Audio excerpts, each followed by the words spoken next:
तो good morning students, again welcome back. आज हम डिस्कस करेंगे mathematical relation in Rutherford model. Okay, तो रदरफोर्ड मॉडल में जो न्यूमेरिकल्स आता है, न्यूमेरिकल्स कुछ मैथमेटिकल फार्मूला से आता है। ठीक है, तो वो पूछता है कि डिस्टेंस ऑफ क्लोजेस्ट अप्रोच कितना है। ओके राइट, सपोज अज्यूम करो ये एटम है, तो इसमें एक न्यूक्लियस हमारा है, तो न्यूक्लियस ले लो, बीच में एक छोटा सा न्यूक्लियस। ठीक है, तो न्यूक्लियस में प्रोटॉन होगा, तो ये न्यूक्लियस का चार्ज हो गया suppose +Ze, charge of nucleus, क्योंकि प्रोटॉन का नंबर ऑफ प्रोटॉन्स Z होता है, तो charge of 1 proton equals to charge of 1 electron होता है, तो एक इलेक्ट्रॉन का चार्ज प्लस ही है, Z प्रोटॉन का चार्ज होगा +Ze। ठीक है, ये हो गया। तो अल्फा पार्टिकल यहाँ से हम लोग बॉम्बार्ड करेंगे।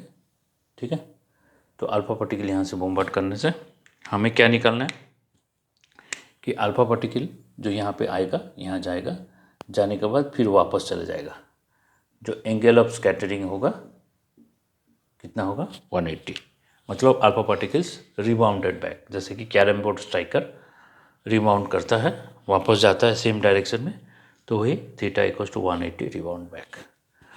तो अगर अल्फा पार्टिकल ऐसे जाता है तो इसमें क्या निकालना है, distance of closest approach. Okay right, तो क्या अल्फा पार्टिकल जब बॉम्बार्ड होता है वो क्या न्यूक्लियस को टच करके वापस आता है, या न्यूक्लियस से कुछ ही डिस्टेंस से वापस आता है? ओबियसली फोर्स ऑफ रिपल्सन होता है, तो न्यूक्लियस का कुछ ही दूर से वापस चले आता है, मतलब सपोज वो डिस्टेंस है r0, तो r0 को हम लोग बोलते हैं distance of closest approach. Distance of closest approach जो बोलते हैं, मतलब अल्फा पार्टिकल जो है न्यूक्लियस के आसपास कितना आसपास आ सकता है वो देखना है। तो वो जो है वो डिपेंड करता है कुछ फैक्टर में। तो क्या क्या फैक्टर पे डिपेंड करता है, तो ये जो है वो डिपेंड करता है kinetic energy of alpha particle, किस वेलोसिटी में हम लोग अल्फा पार्टिकल दे रहे हैं, तो उसका ऊपर वो डिपेंड करता है। ठीक है, तो हम अल्फा पार्टिकल फेंक रहे हैं, बॉम्बार्ड कर रहे हैं, तो यहाँ पे काइनेटिक एनर्जी कुछ होगा, जो ले लेते हैं 12mv², v alpha square, m alpha v alpha square. तो यहाँ पे जो अल्फा पार्टिकल है वो क्या है 2He+। ठीक है, तो ये अल्फा पार्टिकल जब आया, यहाँ तक आया, यहाँ से फिर वापस चला गया।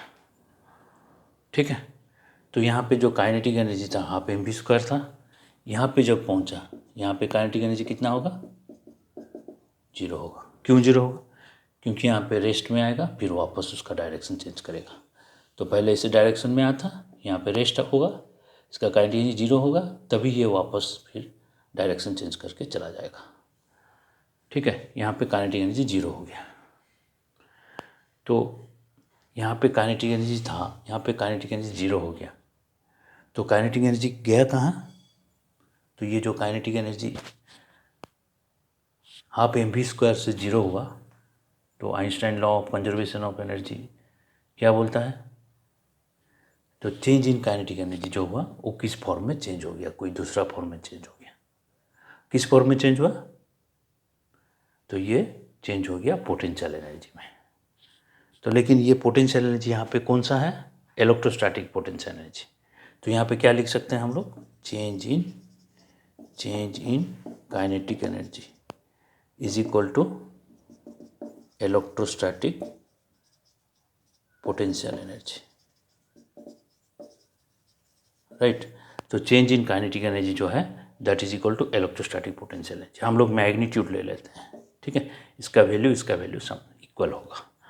तो चेंज इन काइनेटिक एनर्जी क्या होगा, 12mv² माइनस काइनेटिक एनर्जी 0, तो होगा 12m alpha v alpha square. ये हो गया kinetic energy, that is equal to electrostatic potential energy. तो इलेक्ट्रोस्टैटिक पोटेंशियल एनर्जी कितना होता है, तो ये फिजिक्स में पढ़े हो, इलेक्ट्रोस्टैटिक पोटेंशियल एनर्जी होता है के Q1 Q2 divided by R।